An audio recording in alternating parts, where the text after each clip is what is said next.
Good morning, everyone. Hope that you are doing well and enjoying worship so far. So, I understand bullying is a lot different now than it was when I was a youngster. Back then, it was a lot more like beating people up and not so much of the, social media rumors and drama and Snapchat stuff.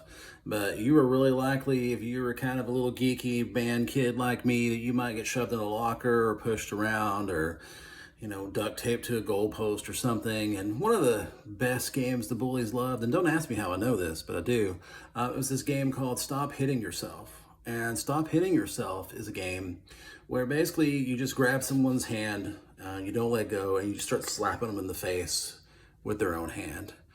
And this game is great fun, especially if you're the one that's getting slapped around with your own hand. It's so much fun.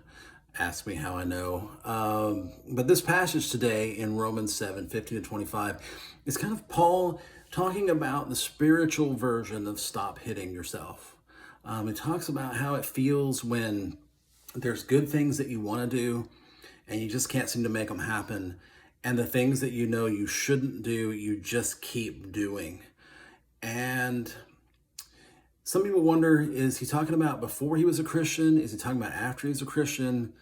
I personally think the answer is yes. He's talking about both. It's a lot harder when you're not a Christian to say no to sin, but when you are a Christian, it can also still be difficult sometimes to do the things that you know you should do.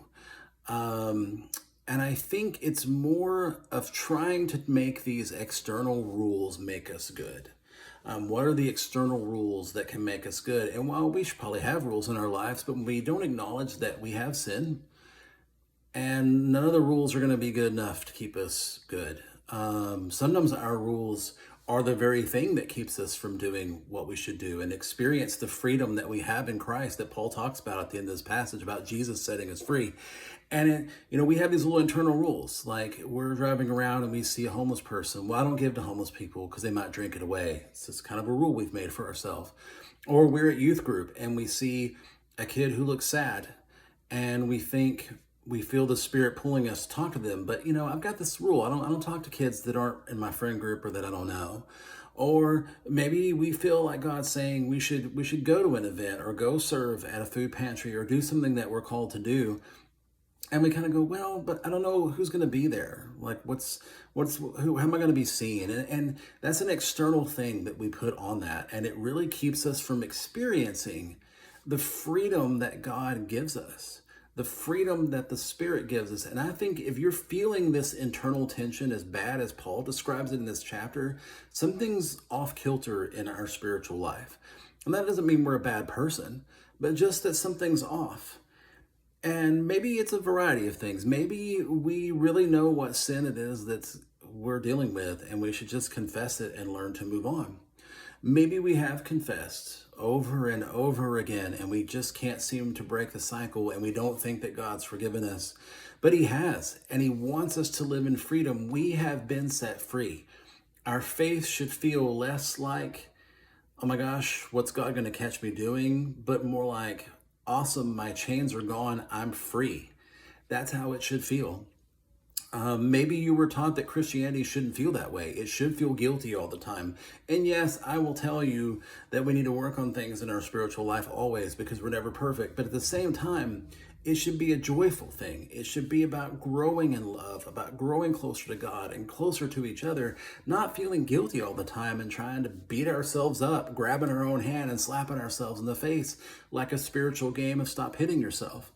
Now, maybe you are dealing with some stuff that is deeper than that and more serious than that. And maybe you have anxiety or depression or something that's really weighing you down in a way that you can't seem to shake. And I will tell you this, there is nothing wrong with seeking professional help. I have been to therapy. It was amazing. And I don't think there should be any shame in trying to seek that out. And in today's world, with this COVID thing, a lot of us are feeling more mental stress than ever before. And it's also easier to get mental help than ever before. So if you're feeling that way, talk to somebody you trust and see about getting help because it's available. And I think God works through therapy just as much as he does through other things and allows us to grow. So I just pray that you will help to see that in your life, that you will see that God set us free. And while we want to grow closer to him, it's not about the spiritual game of stop hitting yourself. The real point is to live in the power of the Spirit, that when God leads us on the grand adventure of faith, we're ready to follow because we're free, and we'll do what we feel we should do, and the things we know we shouldn't do, we're able to say no to because we have the power of Christ living in us. Thank you for joining this morning. Hope to see you soon. Love you all. See y'all later.